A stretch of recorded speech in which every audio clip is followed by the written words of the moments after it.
A gente segue aqui no 11 News. Tenho o prazer de receber agora Felipe Bueno para conversar com a gente, jornalista Felipe Bueno. Obrigado por nos atender, por estar aqui presente. Felipe Bueno, jornalista formado pela USP. Trabalhou na Rádio Eldorado. Fiquei tão feliz de ver isso aqui, ô Felipe. Nos idos de 95, nos 10 anos seguintes foi produtor, redator, editor, repórter, apresentador e chefe de redação, cargo que ocupava quando seguiu em 2005 para a Rádio Bandeirantes para exercer funções de chefia e apresentação. Você sabe que eu ouvia muito a Rádio Eldorado, mesmo estando no interior de São Paulo. Eu era fã do programa do Jô Soares Jam Session, e Eldorado não existe mais, né? É isso. Tudo bom, Felipe? Seja bem-vindo aqui.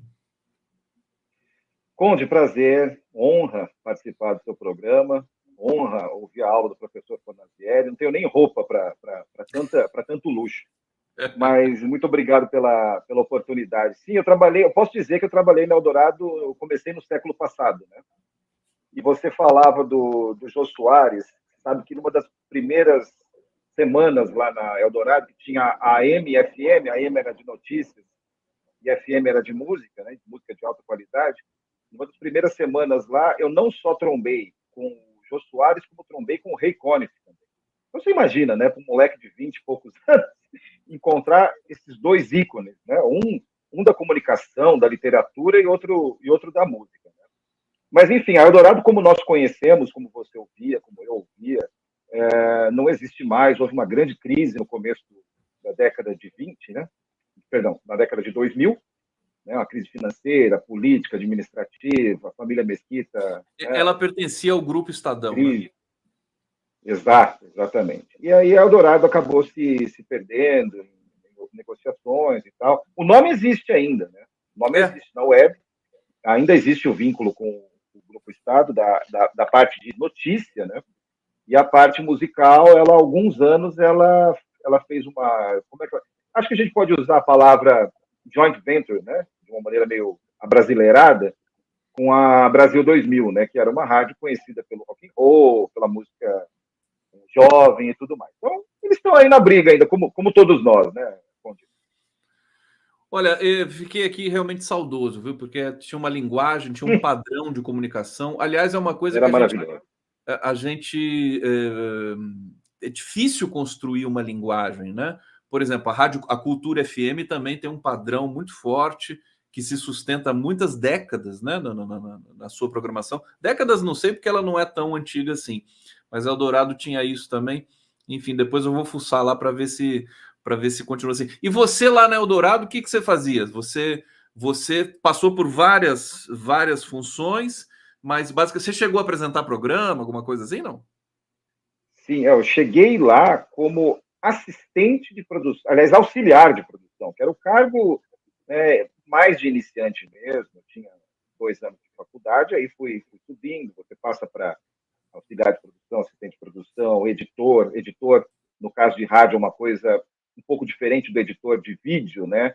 Você trabalha com edição de áudio, simplesmente. Né? Você escreve textos e pega os áudios que são adequados para esses textos e entrega para os jornais, né? E aí, madrugada, redação, primeiras entradas no ar, primeiros tropeços e tudo mais, algumas reportagens muito inusitadas, né? E aí eu fui caminhando para o estúdio, né? E aí, quando eu saí de lá, eu apresentava o Jornal Dourado, que era uma maratona, né? Que era um jornal que começava às 6 da manhã e até às 11 da manhã. Né? Um jornal de muito fôlego. Né? E eu tenho muitas ótimas lembranças. Né? Uma das melhores lembranças foi poder entrevistar ao vivo o José Saramago. Me concedeu uma entrevista na Faculdade de História, em 99. Foi uma coisa maravilhosa. É gostoso fazer rádio, né? Eu fiz rádio também, e aqui mais ou menos a gente juntou tudo, né? Estamos no ar, agora a gente está na Rádio Brasil Atual, que é 98,9 na Grande São Paulo também. Felipe, vamos falar um pouco de Brasil. Estou muito curioso para ter um pouco a tua leitura aqui, porque a gente, em geral, a gente aglutina, né? Comentaristas, analistas, acadêmicos, enfim, articulistas, E eu acho que assim a gente não ouve muito jornalista assim, por ofício na leitura da cena política brasileira. Eu queria saber de você, por exemplo, a gente pode começar falando dessa questão do STF, que está aí no clímax, né? A gente ia receber, inclusive, hoje aqui o Jacques Wagner, você viu que ele não veio, né? De última hora falou assim: não vai dar para fazer, né? Pintou um imprevisto aqui, mas justamente porque é uma situação politicamente delicada, né? Como é que você viu essa votação no Senado, a reação do STF? Conta um pouquinho para a gente. Olha, Conde, de certa forma, não ouvir jornalista é uma ótima ideia, mas, enfim, piada à parte, eu acompanhei com atenção essa votação e eu acho que a gente tem que pensar aqui em duas pessoas que são muito mais inteligentes que nós. Né? O Essa de Queiroz, cujo personagem conselheiro Acácio, ele diz uma frase que é uma das frases mais óbvias e mais maravilhosas. Ele era o rei das obviedades, o conselheiro Acácio, né, do primo Basílio, e ele falava que o problema das consequências é que elas vêm depois. E um outro cara bem inteligente chamado Aristóteles, que falava da diferença entre ato e potência, né, potência e ato. Né? Então, parte-se de um pressuposto que faz sentido. Estava ouvindo os debates aqui no 11 News ontem e hoje, parte-se de um pressuposto de um Supremo Tribunal Federal, que na verdade são 11, aliás, são 9, né? 2 a gente não conta, né? Cá entre nós, né? A gente conta 9 ministros de alta qualidade do Supremo Tribunal Federal, mas com as suas vicissitudes, as suas veleidades, as suas vaidades, as suas arrogâncias, as suas prepotências, né? E um sistema que, de certa forma, eu diria que é uma espécie de remédio vencido, porque as decisões monocráticas, né, elas, em algum momento, né, parafraseando o conselheiro Acácio, a gente vai chegar a consequências que vêm depois e a gente podia ter previsto. Né? Os pedidos de vistas também, eles são usados politicamente, nós sabemos disso, né? Especialmente pelos dois recém-chegados, os estagiários do STF. Né? Então, eu estou sendo um pouco ingênuo, mas é uma ironia falar isso. Esse pressuposto bom, ele pode dar asa para a cobra. Né? A gente pode tentar botar um remédio novo para consertar uma doença velha, já que esse remédio não está funcionando, mas a gente pode levar ao conflito, que já está acontecendo. Né? Eu fiquei muito curioso com o Rodrigo Pacheco falando que foi agredido. Fariam bem para a sociedade ele sendo um senador, um homem público, eleito pela população, dizer quem me agrediu. Por favor, senador, fale quem te agrediu, a gente quer saber se tem algum agressor na terra. Né? Então, essa efervescência já começou. Daí para frente, né, temos que estar atentos, Conde, e todo mundo está nos acompanhando, porque será que vai parar por aí e a gente vai, de fato, fazer um ajuste? Né? O regimento interno não está funcionando, a lei orgânica não está funcionando, ou daí para frente vem coisa muito pior? Essa é a grande pergunta. É isso que se diz, né, que causou muito ruído dentro do STF, se não seria uma represália em função das condenações do 8 de janeiro, da própria iminência do Bolsonaro, né, também ser condenado e tudo mais. E a gente assistiu ali, na verdade. E agora vem uma dúvida, viu, o Felipe, que é o seguinte: o STF ele também precisa respeitar, né, as articulações do Congresso, né? Ontem eu vi com muita atenção a fala dos 3 ministros que se pronunciaram sobre essa questão: o Barroso, o presidente do Senado, o presidente do STF, o Gilmar Mendes e o Alexandre de Moraes. E eles realmente deram uma resposta muito forte, assim, uma coisa que eu achei quase que desproporcional, que se não seria perigoso o STF também se achar o rei da cocada preta, aquela velha expressão, quer dizer, com o rei na barriga e tudo mais. Isso já deu problema para o Brasil, né? Eu acho que é importante a gente relativizar, que o Brasil está muito traumatizado, né? Está muito traumatizado e não tem escolha fácil, na minha modesta opinião, porque você fala muito bem, né? A gente tem um Supremo, especialmente considerando aí os últimos 15, 16 anos, muito midiático, para o bem e para o mal, né? O Supremo em si e os seus integrantes individualmente. Temos algumas estrelas lá, sabemos disso, né? Temos algumas estrelas, né? Então, quando você pega o histórico passado, né, de integrantes do Supremo, não vou nem falar Supremo como instituição, que tem que ser preservada, né? Você, obviamente, em qualquer lado do espectro político, você levanta a sobrancelha assim e fala, peraí, vamos prestar atenção nisso. Né? Agora, por outro lado, e por isso que eu digo que não tem escolha difícil, na minha opinião, o STF, dos três poderes descritos por Montesquieu, o STF equivale àqueles 33,3333% que fizeram o país escapar de se tornar um Pantanal nesses últimos 4 anos. Né? Porque o Congresso foi buscar o que lhe interessava. A presidência da República, o Poder Executivo, nem vamos falar, né? Que foi uma vergonha internacional. E o STF, ou seja, o lado do Poder Judiciário, acabou sendo uma espécie de guardião da democracia, queiramos ou não, né? Com todos os defeitos, todas as vaidades. Então, é por isso que eu falo assim, cara, a gente tem que ter muito cuidado antes de lacrar nas redes sociais, né? Porque tem esse lado também de preservação da democracia, e o STF foi muito importante. Importante, inclusive tem aqui já algumas reverberações sobre isso, né? O Rodrigo Pacheco, presidente do Senado, chama a reação do STF a PEC de desproporcional e desavisada. A tensão cresceu, vai crescer mais ainda. Aliás, o dia de hoje, essa sexta-feira, eu acho que ela é decisiva e fatídica, né? Respostas vão ter de aparecer para que isso também não se arraste. Eu estou aqui também com uma notícia, a gente vai atualizando aqui o nosso público, meu querido Felipe. O primeiro grupo de reféns do Hamas acaba de ser libertado e chega ao Egito depois de 49 dias sob o poder do Hamas. Aqui, por volta das 16h30 horário local, quer dizer, agora há pouco, aqui 11h30 de Brasília, meia hora depois, chegaram à passagem de Rafah, no Egito, onde seguirão para Israel.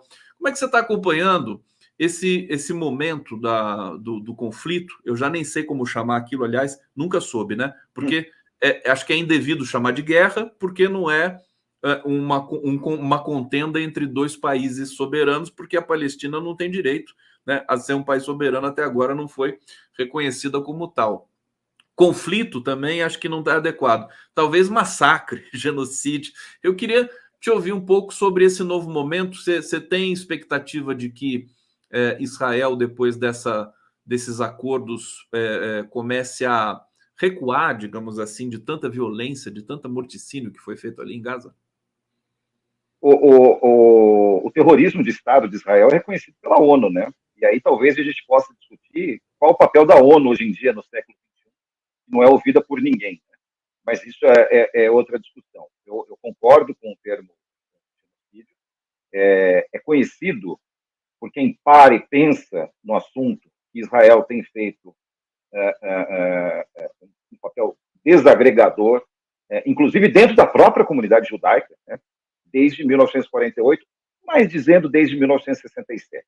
Independentemente do caráter terrorista das ações do Hamas, né, você está mexendo com populações civis. E você falou uma coisa muito, muito interessante, né, Conde? A Palestina só tem autonomia quando ela ataca, né? Quando ela é atacada, ela não é ninguém, mas quando ela ataca, não, peraí, isso é uma guerra, né? Isso é um confronto, isso é um conflito, isso o povo de Israel. E tem aquela velha discussão, né, de você achar que quem é contra o Estado de Israel, e eu acho que o Estado de Israel, o estabelecimento em 48 do Estado de Israel foi uma tragédia humanitária, né, confunde o antisionismo com o antissemitismo. E é uma narrativa covarde, né? É uma narrativa rasa, pobre, lamentável.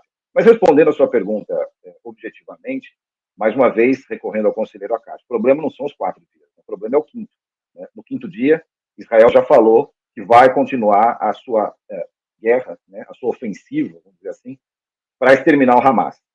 O preço de exterminar o Hamas, que já foi muito útil para Israel lá atrás, né? Vai ser qual em termos de mortes de civis? Porque a tabela a nota fiscal está enorme, né? E a gente sabe que Israel não vai pagar. Num primeiro momento, eu até achei que havia possibilidade desse governo do Bibi cair pelo fracasso daquela história, da inteligência que falhou e tal. Mas, para mim, esse momento já passou. Né? Então, a segunda possibilidade é agora a que vale. Essa extrema-direita israelense no poder vai se fortalecer, já está se fortalecendo, e, pelo visto, não tem zíper na boca, não. Você acha que a extrema-direita israelense vai prosseguir? O Netanyahu está sendo pressionado ali pelo Yair Lapid, que eu acho que é a outra liderança ali, que é menos, digamos, extremista, né? Não sei como classificar o Lapid, mas há algumas expectativas de que o Netanyahu caia, até porque você está dizendo aqui que você acha que não vai cair, né? Mas já passou a janela, né? A janela da oportunidade passou, mas tem uma coisa, Conde, pode ser que o Bibi caia, mas a ideia fique, né? Porque a gente está acompanhando desde o ano passado uma transformação lenta, né? Uma mudança de patamar da agressividade do Estado de Israel, especialmente no quesito mudar, mexer nos tribunais de justiça, né? A população de Israel foi às ruas contra o próprio governo, o que é raro em grande quantidade. Né? Você acompanhar manifestações em abril, maio. Estão sendo reprimidos dentro de Israel, nesse momento. Exato, exato. Então vamos supor que o Bibi cai, até porque o Bibi tem uma ficha corrida, né? Mas e a ideia? Né? E a ideia extremista de acabar, de continuar com a colonização, né, de áreas que não são deles, de continuar com a opressão ao povo palestino, de continuar com a opressão dentro, né, do país Israel, dos seus dissidentes, dos seus opositores. Isso, para mim, está estabelecido. Eu não sei como fazer para virar essa página. Felipe Bueno aqui no 11 News. Eu quero reforçar aqui o pedido para vocês darem o like na nossa transmissão no YouTube.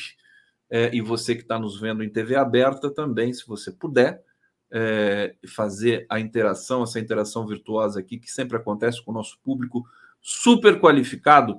Felipe, eu quero vir um pouquinho aqui para a América Latina, América do Sul, para a gente falar do Milei. Eu recebi uma mensagem de um colega que é um esquerdista, assim, inveterado, comemorando o seguinte, estava lá dito o seguinte: Milei quer as Malvinas para a Argentina. Aí ele dizia assim, eba, que bom! Quer dizer, porque se o Milei quiser isso, muito provavelmente ele cai o mais rápido possível, porque é uma situação muito delicada. Como é que você viu a vitória do Milei e como é que você vê esse comportamento, enfim, errático e ao mesmo tempo já recuando, dizendo que o Lula pode ir na posse, né? Ele agradeceu a China depois de ter falado mal da China a campanha inteira. Como é que é para você essa situação nova agora no continente? É curioso. Eu estive lá em abril, em Buenos Aires, né? Fiquei uns 10 dias lá, e nos ônibus urbanos lá da cidade, e muitos tinha uma espécie de pôster, um adesivo, um banner, né? Dizendo que as Malvinas são nossas, né? São deles, no caso, dos argentinos. Né? Então, essa ferida não cicatrizou ainda, incrivelmente. Né? Qual foi o nome do general bandido que botou aquele monte de jovem para morrer? O Galtieri, né? Leopoldo Galtieri, que foi o último ditador dessa sequência que começou em 76, né? Quando a Isabelita foi afastada do poder, Isabelita Perón. O Conde, se a gente puxar a capivara, como a gente diz no jornalismo, da história da Argentina, desde a independência, da consolidação da Argentina, a história do Brasil é até mais ou menos normalzinha, né? Porque foram 5 golpes de Estado lá, né? Foram ditaduras civis e militares, né? A história política da Argentina é uma grande turbulência que nós nunca vivemos, né? Quem tem a nossa idade se lembra, por exemplo, do Corralito, né? Daquela virada de ano com 5 presidentes em 2 semanas, né? Que foi. Acho que isso aqui nunca no Brasil aconteceu, por mais aberrações que nós já tenhamos vivido, e outras talvez a gente viva, o passado político da Argentina é muito mais tumultuado. Né? Então, essa experiência com um cara supostamente outsider, que mas não é, a gente sabe disso, a gente sabe muito bem dos outsiders, né, que dizem que são, mas não são, né? Esse cara, ele pelo menos tem uma fundamentação teórica. E eu participei de alguns debates, ouvi alguns professores ao longo dessas eleições, e eles diziam que existe uma coisa muito fácil de perceber. O Milei está latindo muito na campanha, mas espera aí, e se ele se sentar lá, ele vai trabalhar com que dinheiro? Né? Ele vai virar as costas para o Brasil e para a China, por exemplo. Ele vai fornecer para quem? A Argentina, cara, essa história da dolarização, a Argentina não tem uma dolarização, tem várias. Né? Você vai lá para Buenos Aires, passa uma semana lá e vê o seu real valendo uma fortuna. Você fica até pensando assim, nossa, o Brasil é o maior país do mundo. Né? Então, é difícil ele continuar com essa postura, né? Você vai para a Argentina, aí sua moeda vale, né? É impressionante. Eu tava com. Perfeito, Conde. Eu estava com pouco dinheiro, fui para a Argentina, meu dinheiro começou a valer. Comecei a comer empanada, pasta, assado, né, papas fritas, todo dia, pizza e tudo mais, vinho. Né? Mas é isso. Você não tem dinheiro para fazer bravata na hora que você se senta no trono. Né? E eu acho que está caindo a ficha do Milei. Falta de costumes é outra coisa. Né? Nós sabemos que, de certa forma, a Argentina é um país mais evoluído que o Brasil em alguns aspectos da falta de costume. Isso aí eu não sei, né? Depende muito das articulações com o Congresso. O peronismo não é mais uma força como era, né? O kirchnerismo também não é a força que era há 10, 15 anos. Então, negociações no Congresso podem ocorrer. Né? Eu estou pensando aqui nessa onda de extrema-direita que transcorre pelo mundo, que ainda não acabou, né? Ainda não aconteceu de um eleito extremista começar a se transformar depois de eleito, né? Por exemplo, as elites brasileiras esperavam que o Bolsonaro se domesticasse, tentaram, apostaram nisso, né? Ele não se domesticou. Não sei se nos Estados Unidos aconteceu isso com Trump, não sei se na Itália, os países europeus são diferentes em muitos aspectos, mas talvez tenha chegado a hora de um extremista, né, mudar a sua identidade depois de assumir um governo. Né? Eu vejo o Milei um pouco nesse papel. Ele já recuou de uma série de coisas e ele pode se tornar simplesmente um neoliberal, ultraliberal ali, como o Macri, daqui a pouco, né? Ser menos extravagante ou continuar fazendo as loucuras extravagantes, mas sem cortar relações com o Brasil, com China, como ele ameaçou durante a campanha, né? Poxa, Conde, se der certo essa sua tese, e eu já me coloco aqui ao seu lado, nós teremos na América Latina um presidente brochável e não imbrochável, né? Presidente brochável. Literalmente. Falando em brochável, Felipe Bueno, como é que você está vendo essa atuação aí do Bolsonaro, quase que na espera de uma condenação? Eles são persistentes, né? Tem uma coisa da extrema-direita no bolsonarista que, assim, eles realmente acreditam que eles vão se safar e vão voltar à presidência. O Bolsonaro acredita que ele ainda volta à presidência. Como é que você está vendo essa movimentação, o PL, o Valdemar da Costa Neto, essa, digamos, tensão pré-eleições municipais? Você acha que eles ainda têm alguma lenha para queimar ou o Brasil está num processo de mudança do plano político? Eu acho que ainda é cedo para falar em mudança. Talvez a eleição passada tenha dado uma estacionada, tenha dado um choque de realidade, né? Porque, convenhamos, né, a esquerda precisou do centro para voltar ao poder. Né? Lula precisou do centro. E, aliás, a história, se você me permite a divagação aqui rápida, né, a história vai dizer quão revolucionária foi essa chapa Lula e Alckmin. Né? Porque ela aproximou. Agora há pouco, né, o Nassif estava falando dessa questão da utopia, de criar uma identidade brasileira, de se unir. A gente está no movimento extremamente oposto. A gente não está no movimento de unificação, a gente está no movimento de criação de bolha, e semi-bolha, e mini-bolha, e micro-bolha. Né? A gente tem muito poucos nós, e tem muitos outros. Né? A gente olha para o outro, para o outro, para o outro, para o outro. E isso quase custou a eleição de 2022. Né? Então, respondendo a sua questão, esses caras estão aí. Eu queria muito receber uma pesquisa que mostrasse se esse famoso 1/3 bolsonarista, né, caiu para um quinto, caiu para um sexto do eleitorado, porque esses caras estão aí e trabalham de maneira subterrânea, nas redes sociais, enfim, a gente sabe deles. E a gente sabe que ele sozinho não é carta fora do baralho, é claro, mas ele tem seu limite. O problema são as bifurcações, né, são os filhos histriônicos, né, são os parlamentares que têm mandato, as parlamentares, né, parlamentar que pega pistola na rua para ameaçar cidadão, né, esse tipo de gente. Né? Então, esse tipo de gente, infelizmente, floresce.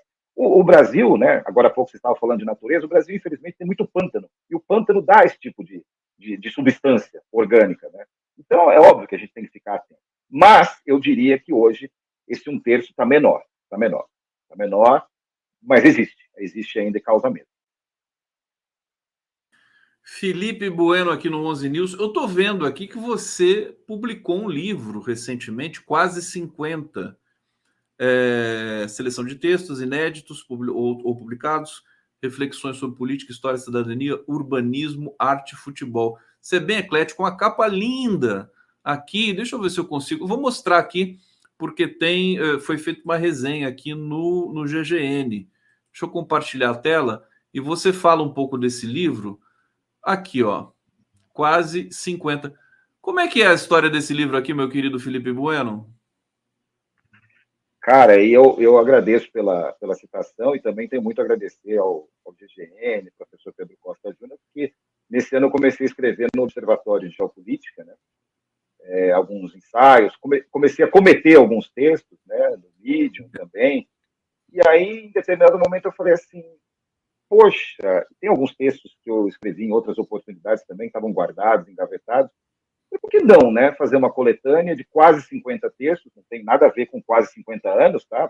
Porque eu sou uma pessoa novíssima, né, um jovem, né, e aí eu fiz totalmente por conta própria, né? Então, por isso, esse livro não vai ser vendido em livraria. Ele existe na versão digital, para Kindle, e existe na versão paperback, né? Cadê? Obrigado. A minha estante é de verdade, não é adesivo, não. Tá aqui, ó. É verdadeiro, eu percebi. Tá aqui, ó. Olha, ele tem uma cor a mais. Ficou muito bonito. A versão... Exato, a versão de papel, ela... Editora Felipe Bueno mesmo. Felipe Bueno. Eu entrei no programa da Amazon para autores de livros, né? Então, esse livro aqui, eu não sei se dá para ver, mas ele tem uma característica incrível. Ó. Ele é... Opa! Ele tem um código de barras. Made in United States. Olha lá. Foi impresso lá? Foi impresso lá. Ele é impresso... Pode falar. Perdão, Conde. Não, ele é impresso sob demanda, né? Você entra na Amazon, no meu Instagram tem o link, aí você pode comprar a versão Kindle, que você baixa na hora, né? E esse aqui você encomenda a versão de papel, se você quiser. Deixa, para a gente terminar, fala aqui, eu vou te chamar de novo para a gente falar mais desse livro, né? Para a gente poder conversar, né? Inclusive divulgar. Agora, se alguém que está nos assistindo aqui, para as pessoas que estão nos assistindo já quiserem adquirir, o que você indica? Olha, acho que a coisa mais fácil é F_Bueno no Instagram, né? F_Bueno. Tem os meus links lá para acessar o livro, né? Tanto na versão digital como na versão de papel. E acho que as pessoas vão se divertir. Tem um pouco de urbanismo, tem um pouco de política, tem um pouco de sociologia, antropologia, tem um pouco de futebol também, que ninguém é de ferro, né? Futebol, eu sou muito adepto do futebol old school, né? Campo do Nacional, Campo do Juventus, Campo do 15 de Piracicaba, essas coisas todas. Né? Então, foi muito divertido escrever, editar, e espero que as pessoas se divirtam. Muito bom. E parece que tá quentinho, né? Acabou de sair do forno. Então, sigam o Felipe Bueno no Instagram, né? F_Bueno, @F_Bueno, né? Acho que você vai achar fácil aí o Felipe no Instagram. E logo você volta aqui para a gente conversar. Querido Felipe, prazer imenso te conhecer, viu? Obrigado pelo carinho, por estar aqui conosco. E vamos conversar. O Felipe é muito ligado à literatura também. Tem muita coisa para a gente falar ainda aqui nas próximas semanas, meu querido Felipe Bueno. Obrigado. Vamos para a transição aqui do 11 News. Até a próxima.